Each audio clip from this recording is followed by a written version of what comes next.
Bonsoir et merci de recevoir le 19h45 de la télévision Labari que j'ai l'immense plaisir de vous présenter. La tension est encore montée d'un cran entre le Niger et le Bénin relativement à l'exportation du pétrole brut nigérien à partir du port de Sémé au Bénin. En effet, les membres de la société WAPCO Niger, dont la directrice générale en mission au Bénin, ont été arrêtés par les éléments de la sécurité de ce pays sans autre forme d'explication. Une situation qui a suscité la réaction immédiate des autorités nigériennes qui viennent de donner un ultimatum au Bénin pour libérer les personnes arrêtées. Faute de quoi, le poste initial du pipeline de Koulélé sera fermé comme l'a annoncé le ministre du Pétrole il y a quelques instants lors d'un point de presse dont je vous propose de suivre un extrait. Ils sont arrivés à l'aéroport, ils ont fait leur formalité, ils sont partis à l'hôtel, WAPCO est parti informer les autorités. Le soir, ils sont partis maintenant commencer les opérations de mesurage et surtout de contrôle des échantillons. Et la nuit, vers 21h, je reçois un appel de la part du directeur général des hydrocarbures qui me dit que nos équipes viennent d'être arrêtées par l'armée. Les équipes ont été arrêtées par l'armée, alors que ce sont des équipes de WAPCO, comme ils l'ont demandé. Et qu'est-ce qu'ils disent? Que même si c'est WAPCO, si c'est des Nigériens, ils ne peuvent pas faire le travail. S'ils sont des Nigériens, ils ne pourront pas faire le travail. Ils sont partis avec, ils ont pris leur téléphone, ils sont partis avec eux. Nous ne savions même pas où est-ce qu'ils étaient. C'est vers minuit qu'on a eu le contact avec le directeur général de WAPCO qui m'a passé au téléphone la directrice générale adjointe et je lui ai demandé quelle était la situation. Elle m'a rassuré sur le fait qu'ils n'ont subi aucune maltraitance, mais qu'ils attendent de voir ce qui va se passer. À partir de la nuit, on a plus su ce qui s'est passé. Le lendemain matin, on a cherché à savoir et on a su que maintenant, ils sont au niveau de la direction de contrôle financier ou je ne sais même pas quoi. Donc, on nous a assuré que non, ils n'ont pas été, ils n'ont pas été arrêtés, ils sont interpellés. Toujours est-il qu'à l'heure où je vous parle, ils n'ont pas été libérés. Et face à cela, évidemment, Son Excellence, le chef de l'État, nous a donné des instructions fermes. Si jusqu'à 17h aujourd'hui, il est 16h58, nos équipes ne sont pas libres de leur mouvement. Ils ne sont pas remis dans leur fonction d'inspecteur de cette cargaison. Nous allons arrêter la station initiale de Koulélé. J'ai donc répercuté ces instructions au directeur général des hydrocarbures qui a pris toutes les dispositions pour que cela soit effectif. Donc, non seulement le bateau ne pourra plus charger, mais nous n'allons plus envoyer notre pétrole dans le pipeline jusqu'à ce que les Béninois décident de respecter leurs engagements. Et jusqu'à ce que le partenaire chinois les amène à respecter leurs engagements. Parce qu'apparemment, c'est la seule partie qu'ils écoutent. Voilà, qui est donc clair comme réaction du gouvernement nigérien. Ce point de presse du ministre du Pétrole a d'ailleurs été animé conjointement avec son homologue de la justice Le ministre de la Justice qui lui a évoqué la violation des accords bilatéraux signés entre le Niger et le Bénin. Le ministre Aliou Daouda a donc laissé entendre que les juridictions compétentes seront saisies en cas de persistance du problème. Je vous propose de le suivre en extrait avant de le retrouver plus largement. Les Nigériens présents sur le territoire béninois le sont en toute légalité. Mais malheureusement, animés de mauvaise foi, et pour faire le jeu de nos partenaires, ils préfèrent que les Nigériens ne soient pas sur le terrain et que le pétrole continue à être chargé. On ne saura pas comment, quelle est la quantité. Parce que le gros des problèmes, c'est que le Niger du 26 juillet 2023 n'est pas le jeu du 25 juillet 2023. On a changé les règles du jeu. Nous avons dit que ce qui nous appartient, nous devons être présents pour savoir ce qui va. Il n'est plus question, pour quelque motif que ce soit, de laisser un partenaire seul gérer nos ressources. On ne gère plus les biens de l'État du Niger par procuration, c'est ce que nous ne sommes pas d'accord avec. Et apparemment, les Chinois ne sont pas favorables avec cette nouvelle ère et qu'ils sont obligés de faire avec. Puisque ce sont eux quand même qui ont assuré le mouvement. Nous ne comprenons pas pourquoi et comment l'État du Bénin va prendre une décision pour dire qu'on peut continuer à passer le pétrole, le Mélec, mais sans la partie nigérienne. Alors qu'il y a un contrat qui lui et le Bénin et les Chinois et le Niger pour que ce transport, cette distribution soit faite d'accord parti et les accords sont là. Ceci étant, le ministre en charge du pétrole vous a brossé la situation. J'ai dit que les dispositions qui ont été violées ne sont pas les seules que je viens de citer. On vous remet, j'ai fait l'économie pour maintenir aux dispositions légales relatives au comptage à la présence de nos experts sur les bateaux pour voir ce qui arrive et ce qui est transporté. Le reste, c'est une convention, un accord bilatéral qui a engagé le Bénin et par lequel le Bénin a adopté des lois au niveau interne pour le donner effet. Tout comme ce que le Niger a fait. Et si le Bénin n'est pas d'accord, il y a une façon de dénoncer les accords. Mais ça, c'est une entrave, une mauvaise exécution d'un contrat qui est la loi de parti. Et cette mauvaise exécution ne sera pas, si vous voulez, laissée comme ça si les Béninois ne se ravisent pas. Le contrat a prévu les dispositions par lesquelles la responsabilité ou les responsabilités de chaque partie pour faute, pour comportement violant les dispositions contractuelles par elle, observer de l'artère devant les juridictions compétentes pour y procéder. Ici, dans le cadre spécifique, c'est l'arbitrage qui est prévu en application des dispositions du code OHADA devant la cour d'arbitrage de l'OHADA qui se trouve à Abidjan. Et nous allons, en temps utile, s'il ne se ravise pas, saisir qui de droit. Ça ne va pas se passer comme ça, vous connaissez bien le Mélec. S'il n'est pas transposé dans les bateaux, ça se transforme en béton. Ça veut dire que toute l'installation de pas pleine sera HS. Voilà le ministre de la Justice que vous retrouverez avec son homologue du pétrole intégralement en fin de ce journal. Restez donc avec nous dans quelques instants. Ce sera dans quelques instants. Cette tension entre le Bénin et le Niger qui couve depuis plusieurs mois déjà entache les relations entre les deux pays voisins. Cette situation n'a pas laissé indifférent l'analyste Issoufou Boubacar Kado qui s'est exprimé au micro de la télévision Labari dans cet extrait que je vous propose de suivre. On a eu des problèmes avec les Français, on les a demandé de quitter. Presque là, il y a une rupture sur le plan diplomatique et sur le plan relations économiques. Récemment, avec les États-Unis, on a les mêmes problèmes. Donc, la situation, elle est compliquée.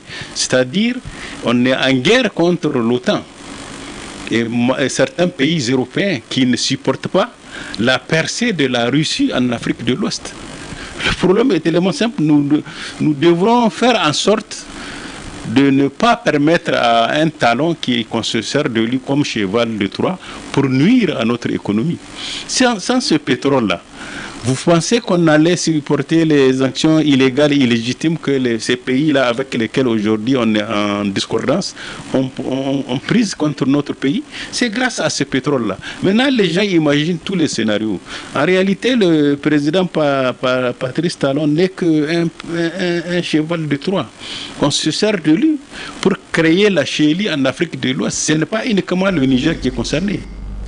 Justement, cet incident diplomatique entre le Niger et le Bénin a également suscité la réaction de l'acteur de la société civile, El Hadj Salissou Amadou. Pour lui, les autorités béninoises doivent revenir à la raison.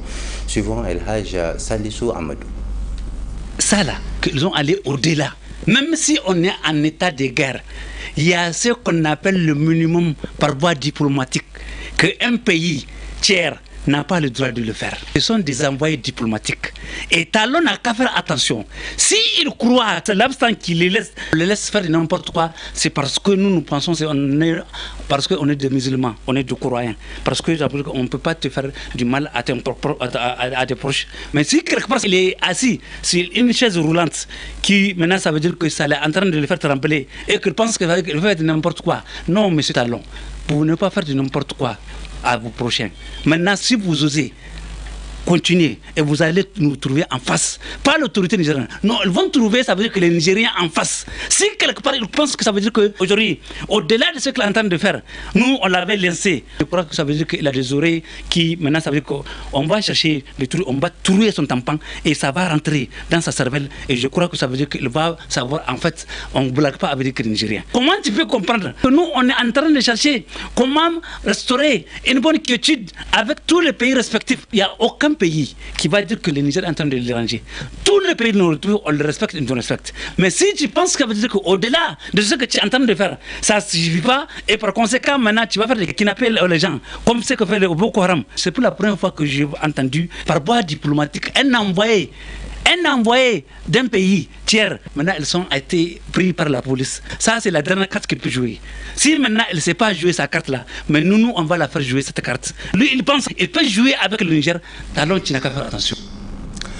Il y a en début de semaine, le ministère de la Défense nationale a, lors d'un point de presse, annoncé le rehaussement des effectifs des forces armées nigériennes FAN pour faire face à l'impératif sécuritaire du Niger. D'ici à 2030, il est prévu de porter l'effectif des forces armées nigériennes à 100 000 hommes. Et les recrutements vont passer de 5 000 à 10 000 hommes à partir de cette année 2024. Qu'en pensent les citoyens de cette nouvelle mesure? Nous avons posé la question à quelques-uns d'entre eux. Pour vraiment saluer cette initiative de nos autorités, nous saluons ça fortement. C'est vraiment venu dans un moment où nous sommes en tant que jeunes, nous sommes vraiment en besoin. Les jeunes souffrent, les gens sont vraiment dans les 8 régions, souffrent de manque d'emploi. Donc c'est l'occasion maintenant que nous profitons de cette occasion, que nous la saisissons, que nous mettons toute notre énergie afin de saisir cette opportunité. Et nous les saluons fortement, ça va vraiment renforcer la sécurité de notre pays. C'est pourquoi nous saluons cette initiative. En tant que citoyen, j'apprécie beaucoup cette initiative que les autorités nigériennes ont prise. Parce que moi, je l'ai toujours dit aux gens, un État ne peut être souverain que lorsqu'il est sécurisé. Même 1 mètre du territoire d'un État, tant que c'est menacé, je pense que l'État n'est pas encore souverain. Et donc, à l'instar de l'ombre des militaires que nous avons, si on recrute encore, je pense que dans 2 ans, 3 ans, comme vous l'avez si bien dit, 10 000, peut-être jusqu'à 2-3 ans, je pense que si vraiment il y a une lutte efficace, l'armée est restituée, réorganisée, parce que notre armée actuelle, certes, ils sont bons, mais on a besoin que l'armée soit réorganisée encore, former encore de nouveaux groupes, des tactiques qui pourraient vraiment aller mener la lutte contre le terrorisme sur les territoires, d'ensemble du territoire nigérien, pas forcément dans la région de Difa ou Tillabéri ou Maradi et consorts. Parce qu'aujourd'hui, la population nigérienne, ce que nous, on a besoin, la première des choses à l'état du Niger, c'est d'abord la sécurité. Parce que sans la sécurité, on n'y peut rien faire. Aujourd'hui, nous sommes rentrés en train de partir vers une année de saison pluvieuse qui va permettre à toutes les populations qui sont dans le village, dans les hameaux, de cultiver les champs comme il se doit. Mais cette année, on a l'impression que ça serait un peu compliqué puisqu'ils sont menacés très souvent par ces groupes bandits armés qui ne savent pas qu'est-ce qu'ils veulent. Parce que jusque-là, ils n'ont jamais déclaré, ils n'ont jamais revendiqué quoi que ce soit. Mais ils trouvent plaisir à eux vraiment à venir trouver les gens dans leur hameau, dans leur village et les exécuter et puis bon, ils passent. Donc quand c'est comme ça, vraiment, je pense que l'État vraiment doit prendre des mesures nécessaires, des mesures draconiennes pour mener cette lutte-là. Bon. Les autorités sont en train d'accomplir une de leurs promesses qui consiste à recruter beaucoup de jeunes. Parce que comme vous le savez, ce recrutement répond à un double besoin. D'abord, celui de la sécurisation de notre pays. Comme vous le savez, notre pays est en proie à des menaces sécuritaires depuis fort longtemps.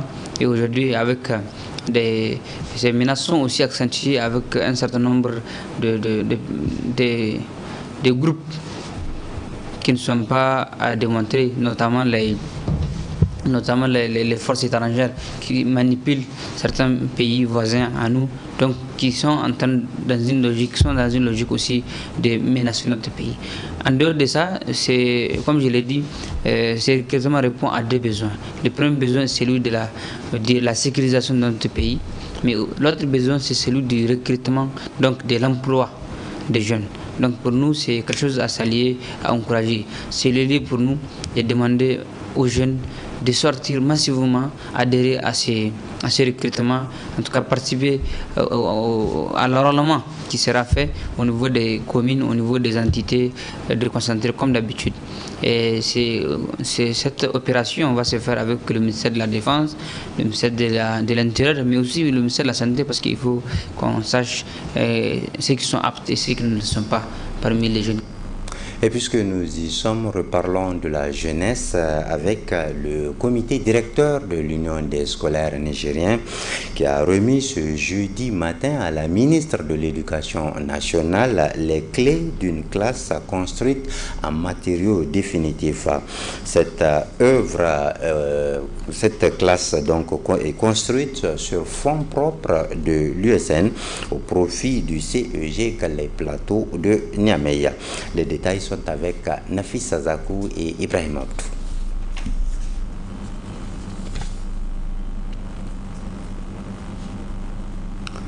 Voilà, je le disais, le comité directeur de l'Union des scolaires nigériens a remis ce jeudi matin à la ministre de l'Éducation nationale les clés d'une classe construite en matériaux définitifs. Cette classe vient renforcer les capacités en infrastructure du CEG Les Plateaux de Niamey. Ici l'élément est prêt. 3 844 000 francs CFA, c'est la somme investie par le comité directeur de l'Union des scolaires nigériens pour la construction de cette classe en matériaux définitifs au CEG Les Plateaux de Niamey, dont la présente cérémonie marque sa réception officielle, suivie de la remise des clés à la ministre de l'Éducation nationale, de l'alphabétisation, de l'enseignement professionnel et technique et de la promotion des langues nationales. Ce joyau, construit en guise du mémoire des martyrs du 9 février 1990, vise à accompagner les autorités de la transition à lutter contre les classes en paillotte dans la ville de Niamey. Il y a de cela, à juste titre, 3 mois, nous avons été ici pour la pose de la première pierre de cette classe. C'était peut-être aperçu à ce moment comme un mirage. Mais pour nous, ce n'est pas que des 20 mots, c'est toute une conviction, c'est tout un combat pour lequel nous nous sommes engagés à intégrer l'Union des scolaires nigériens. Parce que nous avons estimé que l'Union des scolaires nigériens, au regard de sa composition, de sa configuration et de ses fondements idéologiques, dépasse des revendications élémentaires. L'Union des scolaires nigériens aujourd'hui, de par son fonctionnement, peut contribuer au-delà de la construction des classes. Je sais de quoi je parle, parce qu'elle regorge un potentiel important de militantes et militants qui contribuent chaque jour, chaque fois, au sein de cette organisation pour le bon fonctionnement et le bon rayonnement des activités syndicales. Nous nous sommes dit au sein du comité directeur de l'ISN, il faut aller au-delà des activités festives et folkloriques, poser des actions patriotiques et donner de la voix. Cette initiative sur fonds propres de l'ISN a été saluée par le président des parents d'élèves, le représentant du chef du quartier de Calais-Plateau, ainsi que le directeur général du dit établissement qui s'est réjoui du choix porté sur le GG Calais-Plateau. Cet acte inédit, digne d'esprit conscient et soucieux du devenir du pays, c'est de l'USN, ou du moins de son directoire, un partenaire sage malgré son jeune âge. Nous exprimons nos vifs remerciements et notre gratitude infinie à l'endroit de cette organisation et du secrétaire général en principal et des 5 sections de la région de Niamey, dont la convergence des points de vue a permis de porter le choix sur Calais-Plateau. En réceptionnant les clés de cette classe, la ministre de l'Éducation nationale a appelé les autres structures à imiter ce geste de patriotisme de l'ISN qui dépasse largement les attentes des autorités. C'est pour nous le signe, nous osons le croire, de la fermeture d'une parenthèse. Le président du parent d'élèves l'avait si bien dit. À un certain moment, on se demandait mais où est passé l'USN des années 90. Nous la retrouvons à ce moment symbolique, déterminant de l'histoire de notre nation.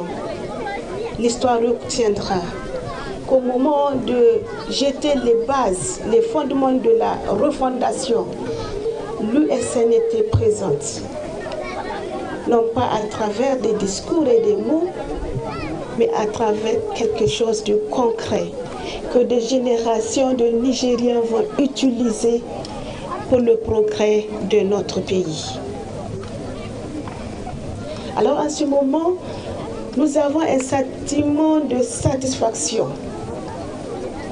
en tant que parents, en tant qu'enseignants, en tant que citoyens.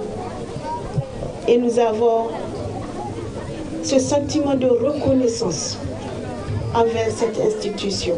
La cérémonie a pris fin par la visite de la dite classe par la ministre de l'Éducation nationale accompagnée de ses collaborateurs et du gouverneur de la région de Niamey. Le 29 mai dernier, le président du CNSP, chef de l'État, le général de brigade Abdourahmane Tiani, a pris une ordonnance portant sur les principes fondamentaux de protection sociale des personnes âgées au Niger. Cette décision offre de multiples avantages à toute personne âgée de 65 ans et plus et de nationalité nigérienne. Ismaël Moumouni Moussa et Abdel Nasser Seydou. Soucieux de la situation des personnes âgées, les autorités du Niger ont ratifié le 29 mai dernier une ordonnance relative aux principes fondamentaux de protection sociale des personnes âgées. Cette ordonnance, tant attendue par les personnes qui sont données corps et âme dans le travail jusqu'à épuisement de leurs forces, n'a pas laissé indifférent le Conseil national des personnes âgées du Niger. C'est après de longues années d'attente que cette décision est enfin prise, traduisant ainsi un soulagement et un réconfort pour les personnes âgées. Elle est la preuve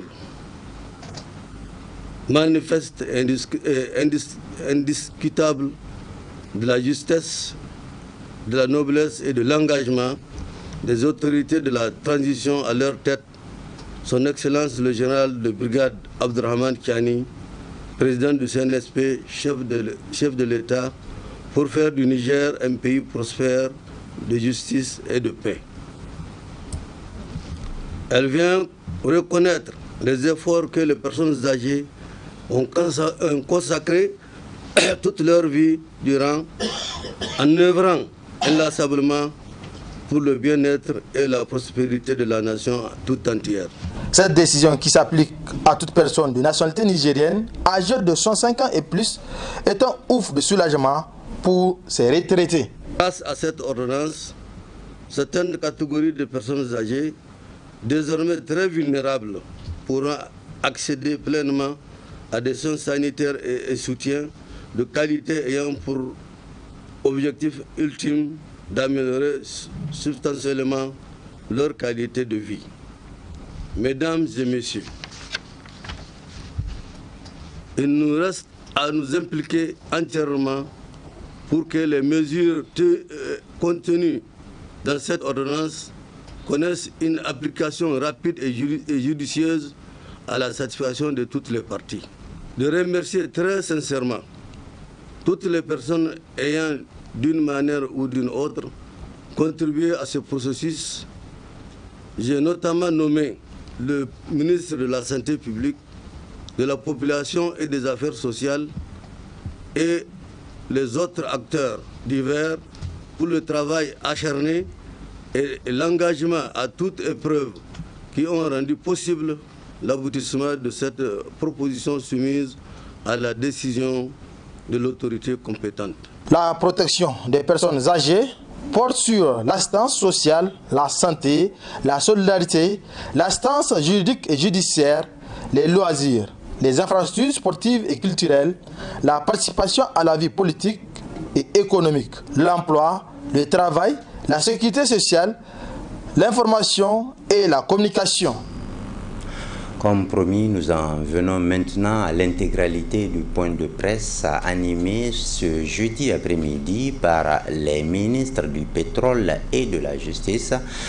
Ce point de presse est relatif à l'arrestation de citoyens nigériens en terre béninoise. Bonne réception et à très bientôt, Inch'Allah. Le jeudi 30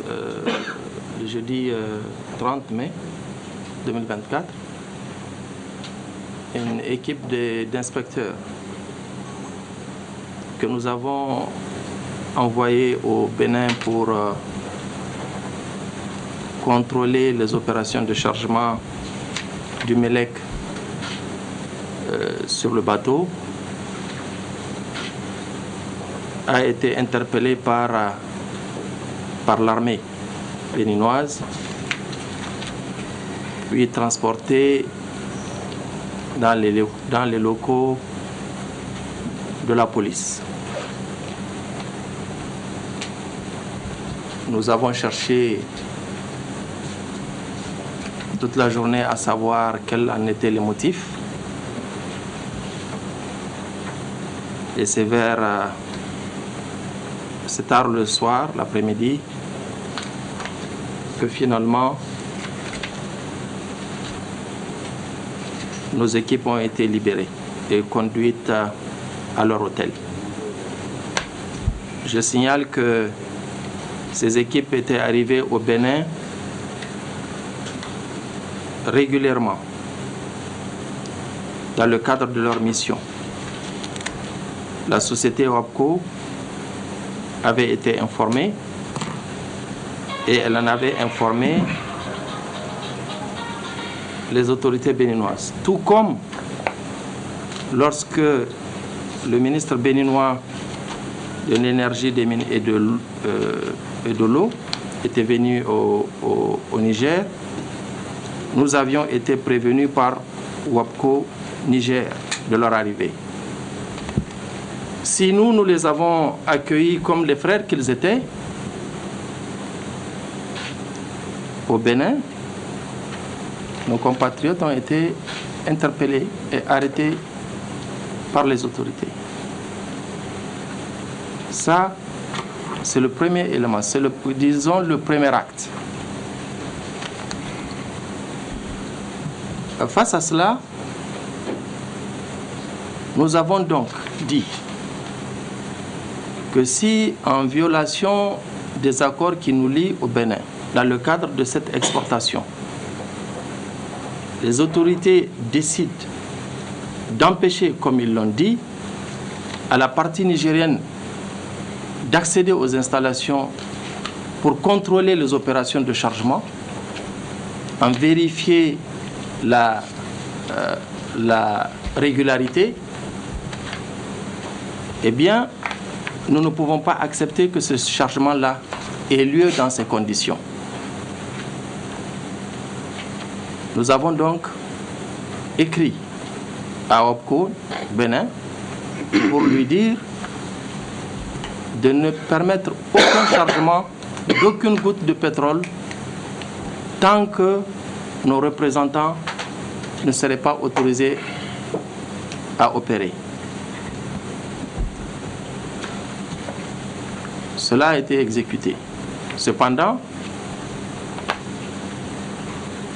CNPC et WAPCO ont entrepris des démarches auprès des autorités du Niger pour que le bateau qui est déjà arrivé, le deuxième bateau qui est déjà arrivé, puisse quand même être chargé et qu'il puisse retourner.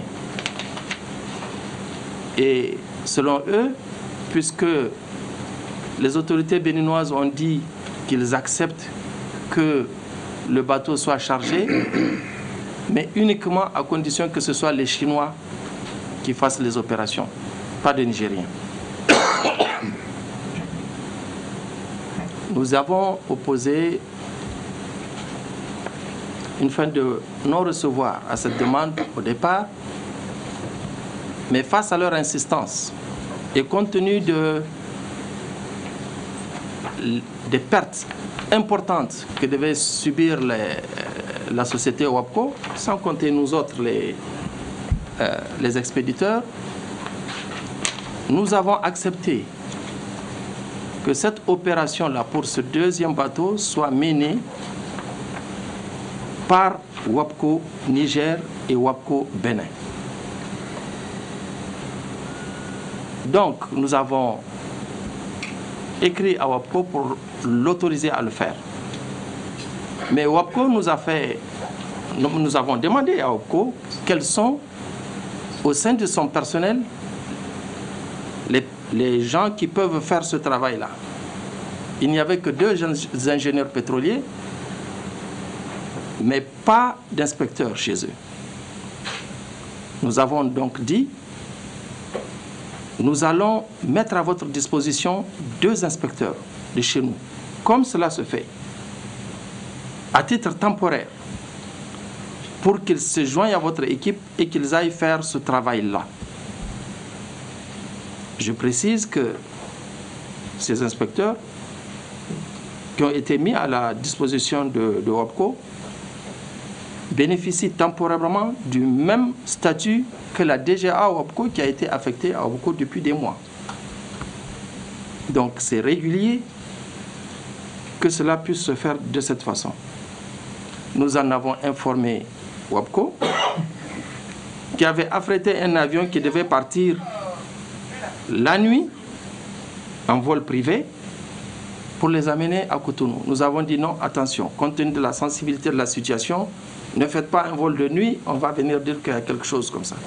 J'ai dit, attendez, demain matin, il y a un vol commercial, vous leur prenez un billet, ils partent dans un vol commercial. Et j'ai dit d'ailleurs, pour éviter toute suspicion, que pour l'instant, de ne pas leur faire de contrat, de ne pas leur donner de cartes professionnelles, le temps qu'ils finissent d'abord leur mission. Donc, ils sont arrivés à l'aéroport, ils ont fait leur formalité, ils sont partis à l'hôtel, WAPCO est parti informer les autorités. Le soir, ils sont partis maintenant commencer les opérations de mesurage et surtout de contrôle des échantillons. Et la nuit, vers 21h, je reçois un appel de la part du directeur général des hydrocarbures qui me dit que nos équipes viennent d'être arrêtées par l'armée. Les équipes ont été arrêtées par l'armée, alors que ce sont des équipes de WAPCO comme ils l'ont demandé. Et qu'est-ce qu'ils disent? Que même si c'est WAPCO, si c'est des Nigériens, ils ne peuvent pas faire le travail. S'ils sont des Nigériens, ils ne pourront pas faire le travail. Ils sont partis avec, ils ont pris leur téléphone, ils sont partis avec eux. Nous ne savions même pas où est-ce qu'ils étaient. C'est vers minuit qu'on a eu le contact avec le directeur général de WAPCO, qui m'a passé au téléphone la directrice générale adjointe et je lui ai demandé quelle était la situation. Elle m'a rassuré sur le fait qu'ils n'ont subi aucune maltraitance, mais qu'ils attendent de voir ce qui va se passer.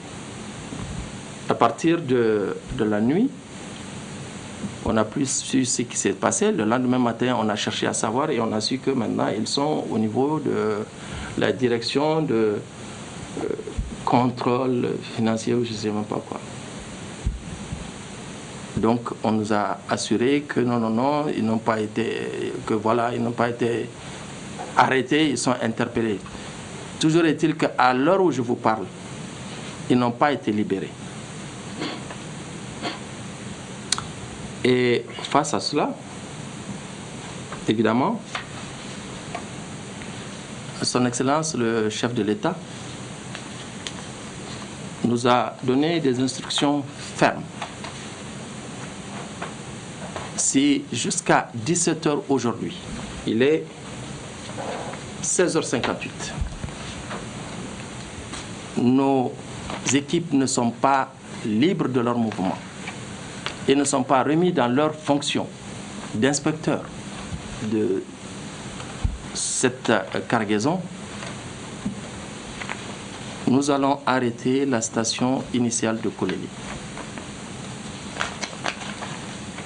J'ai donc répercuté ces instructions au directeur général des hydrocarbures qui a pris toutes les dispositions pour que cela soit effectif. Donc non seulement le bateau ne pourra plus charger, mais nous n'allons plus envoyer notre pétrole dans le pipeline jusqu'à ce que les Béninois décident de respecter leurs engagements et jusqu'à ce que le partenaire chinois les amène à respecter leurs engagements. Parce qu'apparemment, c'est la seule partie qu'ils écoutent. D'un côté, on fait ça. De l'autre côté, on dit, on pose un acte qui empêche cela. Ça, c'est la duplicité. Et je pense que le ministre de la Justice est mieux placé que moi pour vous donner des détails là-dessus. Donc, sans préjudice des autres dispositions qui vont être prises, des autres mesures qui vont être prises et qui vont être annoncées par mon collègue le ministre de la Justice et plus tard sans doute par le porte-parole du Conseil national pour la sauvegarde de la patrie, nous avons déjà pris les dispositions qui nous ont été demandées par le chef de l'État à partir de ce soir 17h. Je vais donc donner la parole au ministre de la Justice pour vous donner juste quelques éléments, parce que c'est un catalogue de violations des accords que nous avons. Mais je pense qu'en donnant un ou deux éléments, ça va vous édifier sur la gravité de la situation. Parce que c'est la deuxième fois qu'on arrête des ressortissants nigériens par l'armée au Bénin. La deuxième fois, qui sont régulièrement introduits. Régulièrement introduits, je précise, qui sont arrêtés. Et jusqu'à présent, nous avons des ressortissants à nous qui sont entre les mains de l'armée, parce que c'est l'armée qui les a interpellés au départ. Dans les ajustements des Béninois, toutes les dispositions du chapitre 3, s'agissant de la liberté de transit et accès à la mer, composé des articles 3, 3.1.2.3.4.5 ont été violés. Par ces dispositions, le Bénin s'est engagé à ne poser aucun obstacle à l'État nigérien pour acheminer le brut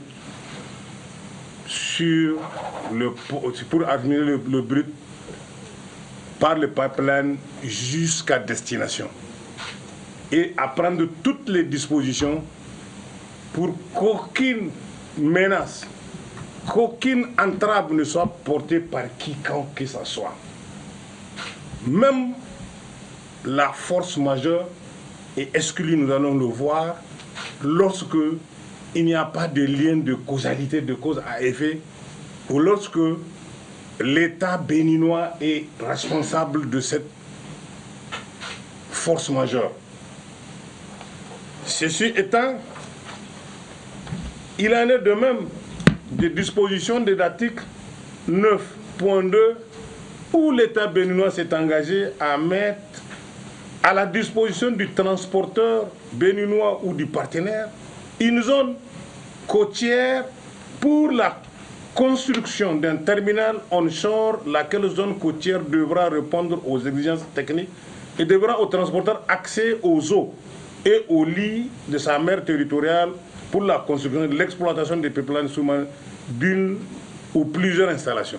Donc, c'est-à-dire que le Bénin s'est engagé de façon absolue à permettre de construire et de transporter le pétrole nigérien, mais aujourd'hui, il est en train, par ces agissements, de violer des dispositions.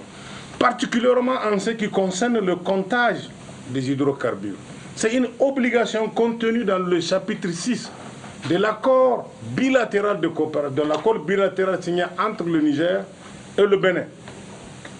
À l'article 13.1 de cette partie, les États s'engagent à coopérer pour approuver le système de comptage des hydrocarbures transportés dans le système de transport. Ce système de comptage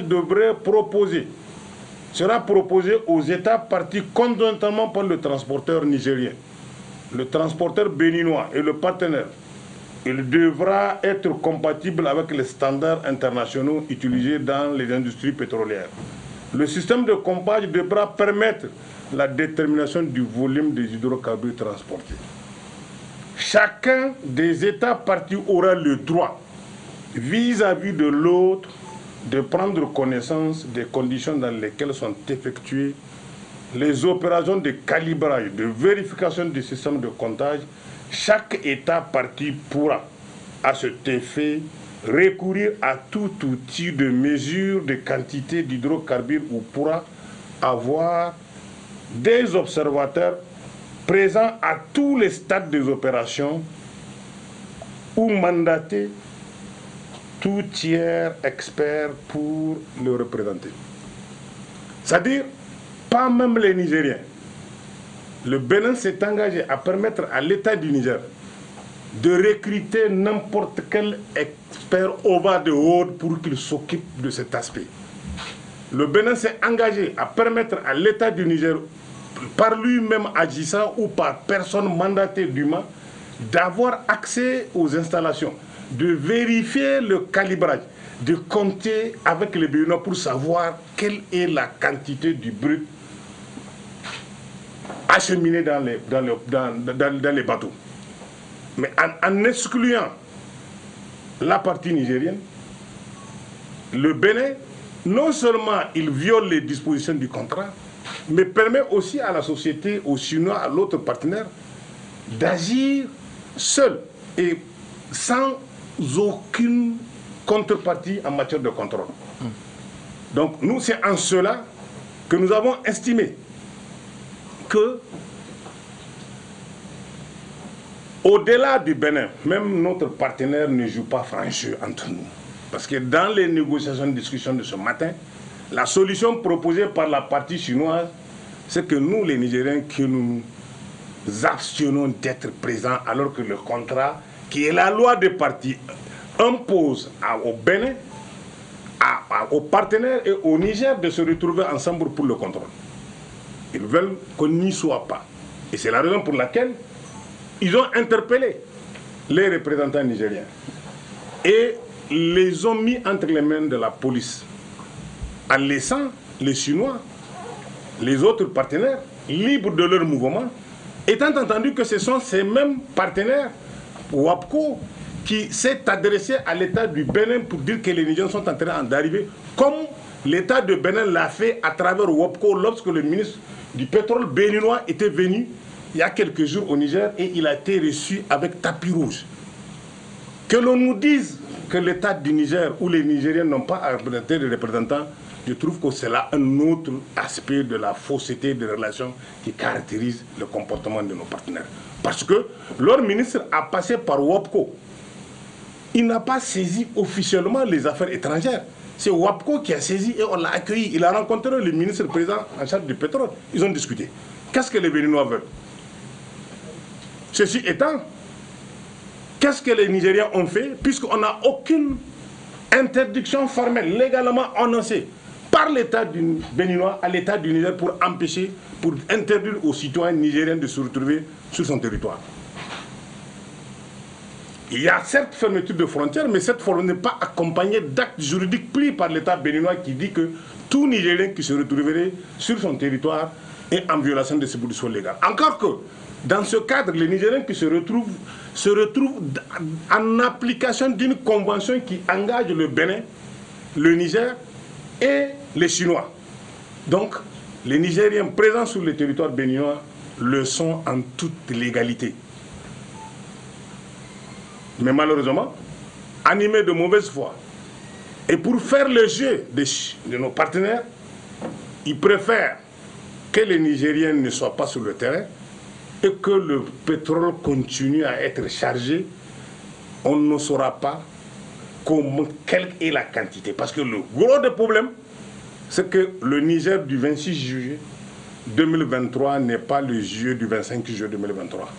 On a changé les règles du jeu. Nous avons dit que ce qui nous appartient, nous devons être présents pour savoir ce qui va. Il n'est plus question, pour quelque motif que ce soit, de laisser un partenaire seul gérer nos ressources. On ne gère plus le bien de l'État du Niger par procuration, c'est ce que nous ne sommes pas d'accord avec.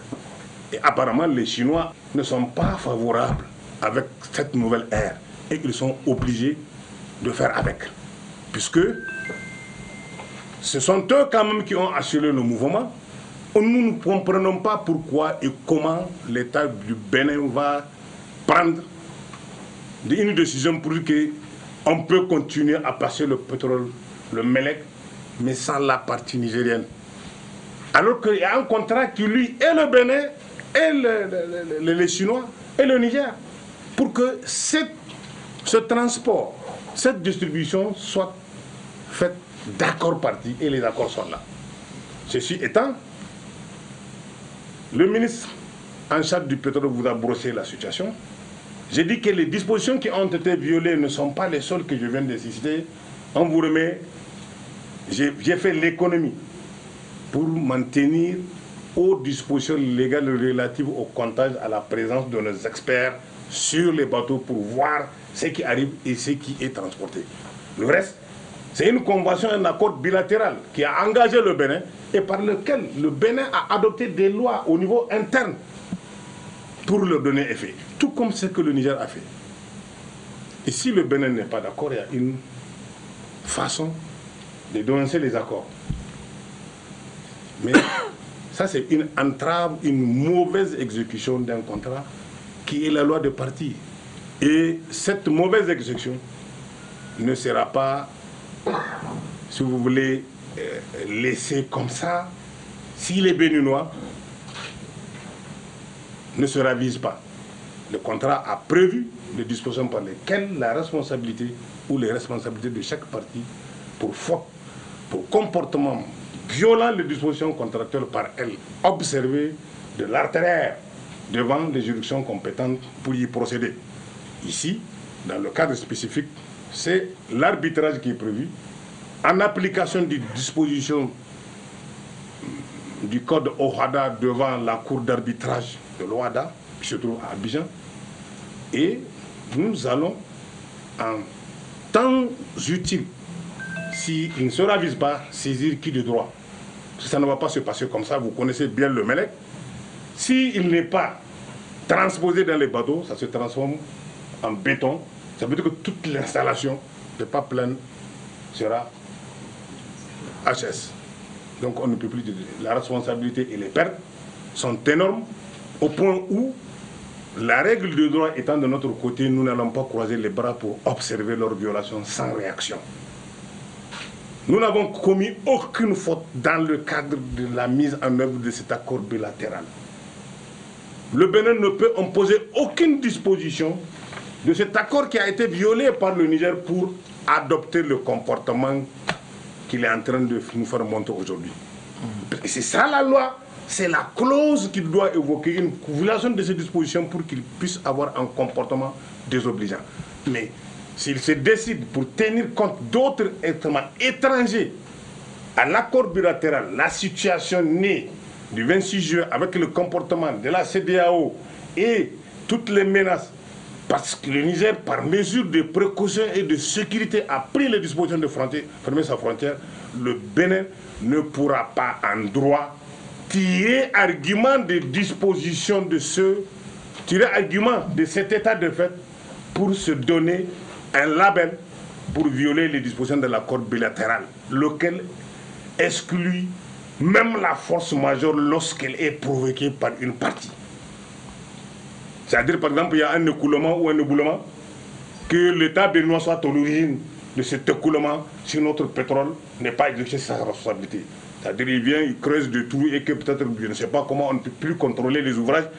En cas de dommage, il y a une force majeure, certes, mais cette force a été provoquée par la faute de l'homme. Et l'homme doit en réparer les conséquences qui en découlent. De ce fait, nous sommes en droit de leur demander de se plier aux exigences de l'accord qui nous lie, faute de quoi nous allons les attraire devant les autorités compétentes.